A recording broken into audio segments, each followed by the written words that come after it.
what you know about me.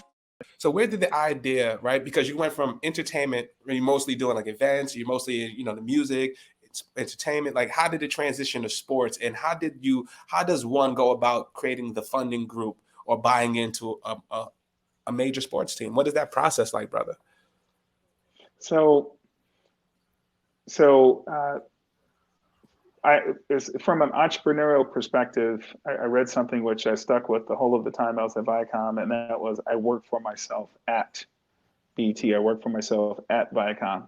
Mm. And I never stopped being an entrepreneur. I was an entrepreneur as a part of a much bigger business enterprise.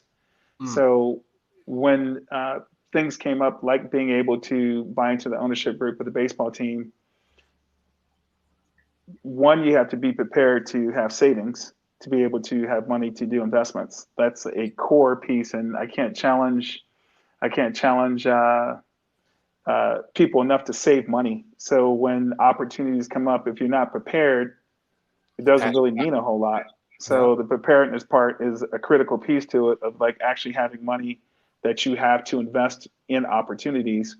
If not, for the most part, you will continue to work for someone the whole of your life. And there's nothing wrong with that. I made great money and I really loved what I did. So there was a deep passion as a part of it.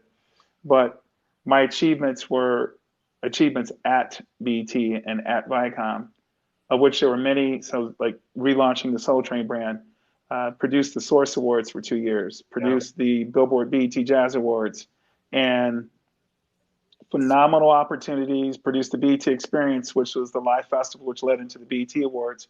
Yeah. Phenomenal opportunities to do, and I dug being there, but I didn't own any of that. And so when other things come up, if you have money that you can put into it or pool money, then that gives you a broader array of something. And when something is sold, you get the opportunity to make a bigger bang from it because you put money into it. So examples would be, um, I bought into the Nationals group with the Lerner family in 2006.